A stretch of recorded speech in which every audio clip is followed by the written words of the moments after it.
নমস্কার, গল্প সাথে অস্মিতায় আপনাদের সবাইকে আবারও স্বাগত জানাই।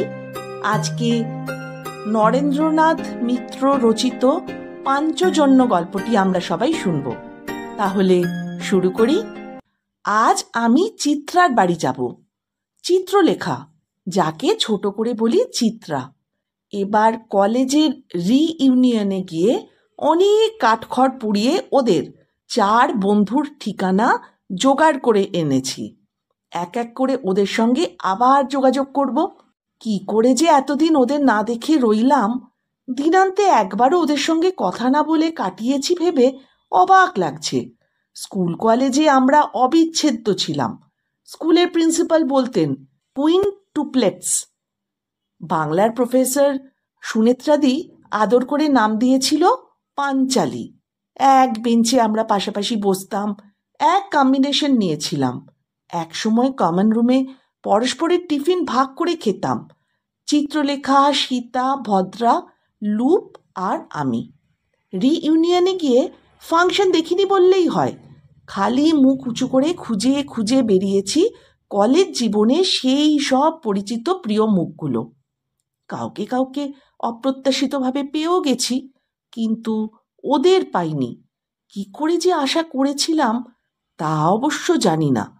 আমি নিজেই তো এলাম আজ প্রায় 13-14 বছর পর।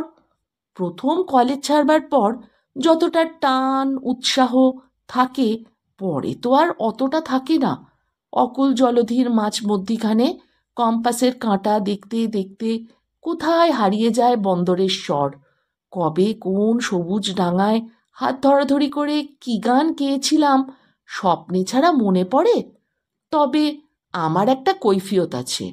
বহুদিন ভারতের বাইরে আছি, ভীষণ একটা ডামাডোলের মধ্যেও ছিলাম।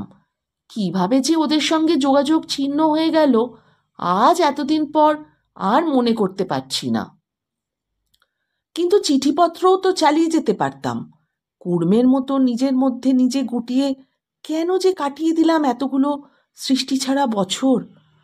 আজ আমি যাবই। দুপুরবেলা, শীতের ঠান্ডা আমেজে ভরা আরামের দুপুর। এই সময় বাঙালি গৃহিণীরা অবধারিতভাবে ঘুমোয়, কিংবা উলকাটা এমব্রয়ডারি নিয়ে বসে, কিংবা ঢাউস ঢাউস উপন্যাস পড়ে সময় কাটায়।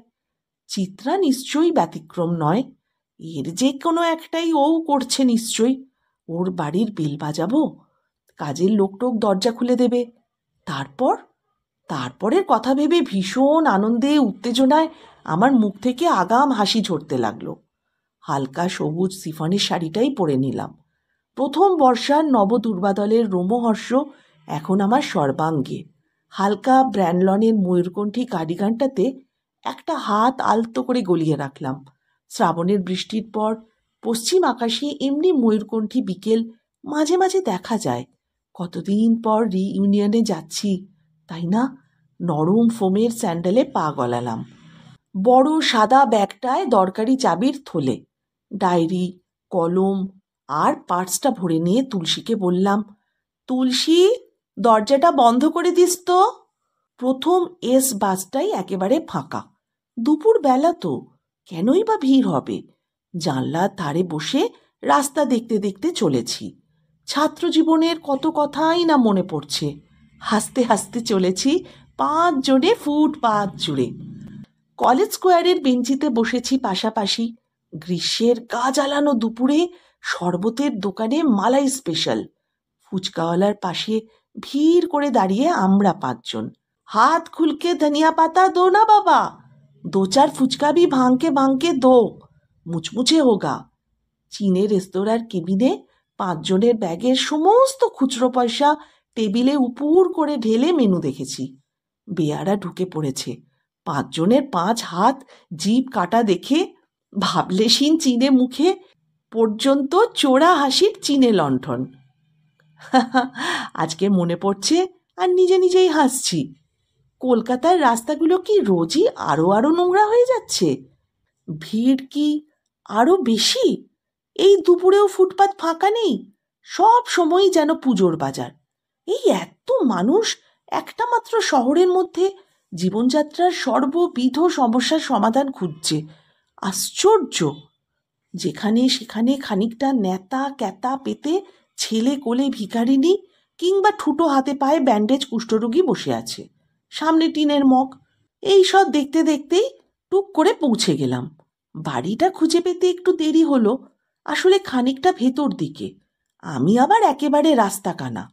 অলি গলি দিয়ে ঘুরতে ঘুরতে দেখি, বারে এই তো রাস্তার শেষ প্রান্তে দৈত্যের মতন একটা হাই রাইজ, ছকছক করছে শীতের হলুদ রোদ বারান্দায় বারান্দায়। ছোট ছোট টবে ক্যাকটাস, জানলায় জানলায় সুদৃশ্য প্রিন্টেড পর্দা টানা। মানুষের মুখ দেখা গেল না। মুখ উঁচু করতে শুধু দেখলাম অ্যান্টেনার পর অ্যান্টেনা, এক চিলতে আকাশের ওপর এলো পাথারি কাটাকুটি খেলে রেখেছে যেন। ভেতরে গিয়ে দাঁড়ালাম। লিফটের পাশেই নেম প্লেট। এই তো mister and Mrs Shubhendu Shekhar Roy, 9th floor, flat number 36। লিফটে চড়ে ফ্লোর নাম্বার বলতে বোতাম টিপে দিল লিফটম্যান। আমার পেটের মধ্যেটা না কুলকুল করছে, গলার কাছটা চিনচিন। চিত্রাটা আবার মুটিয়ে যায়নি তো?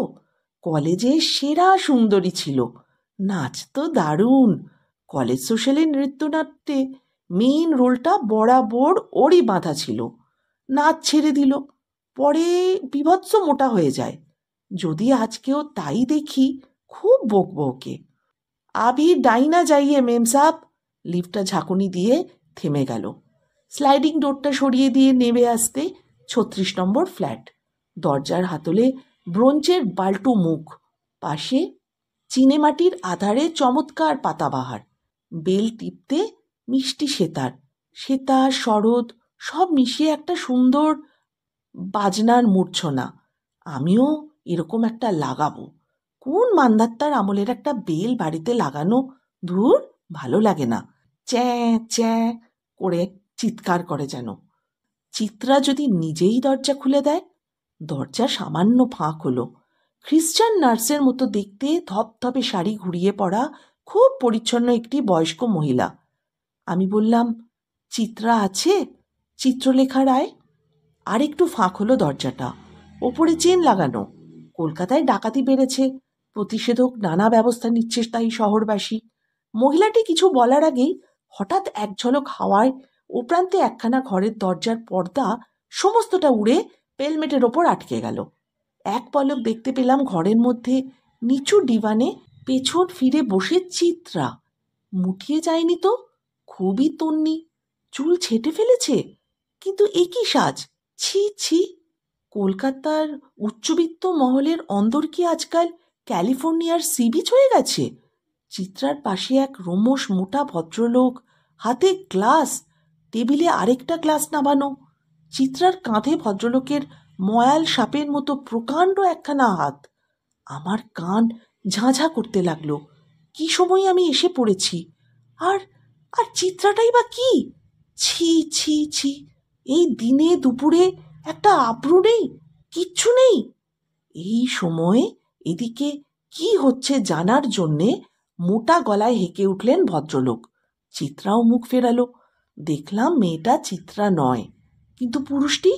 চিত্রলেখার বিয়েতে একে আমি ভালো করেই দেখেছি।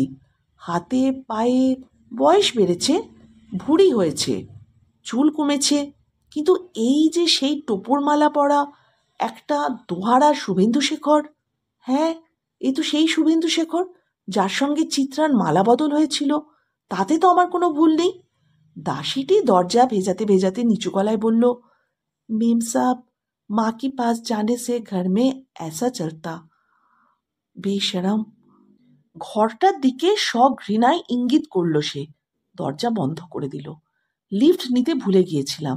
3টে তলা ঊর্ধ্বশ্বাসে পার করে হঠাৎ খেয়াল হলো, এতক্ষণে কিচ্ছু ভাবিনি, কিচ্ছু না। মনটা একদম ফাঁকা হয়ে গিয়েছিল।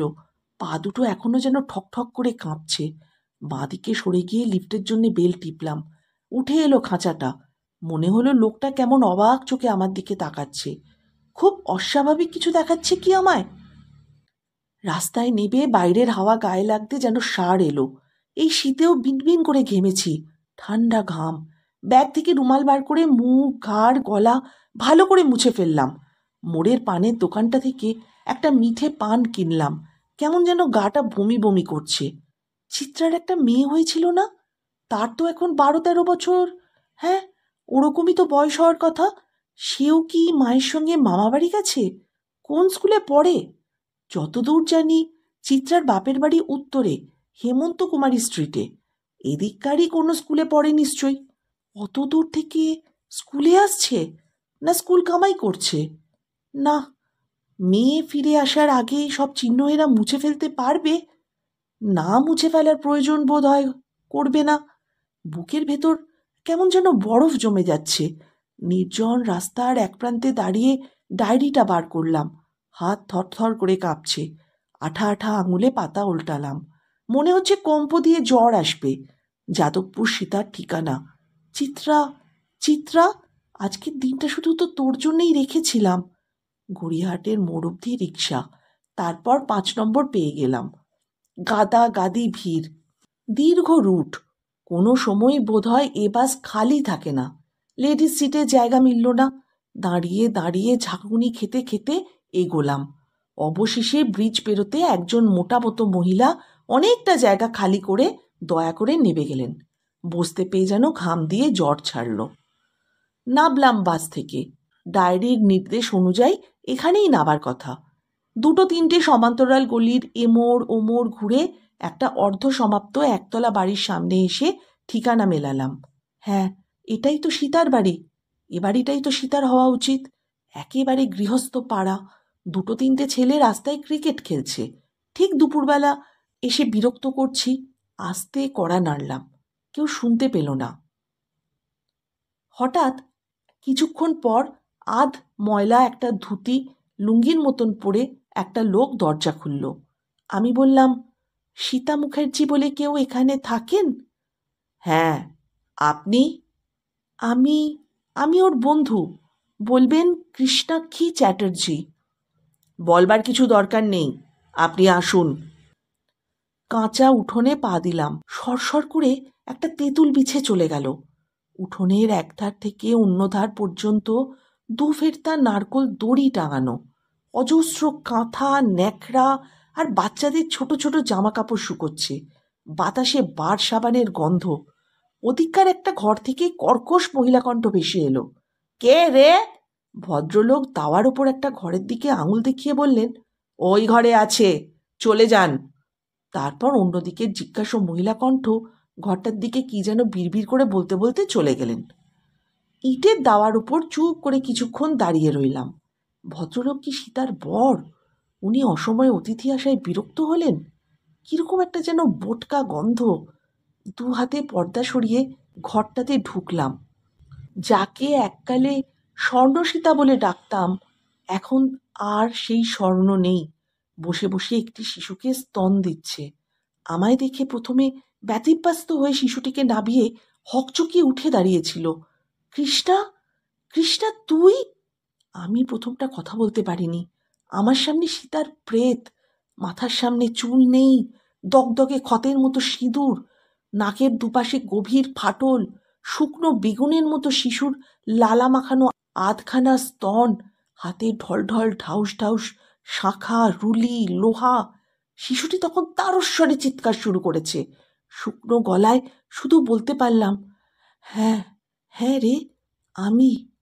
তুই যা করছিলি করে নে, তারপর না হয় কথা হবে।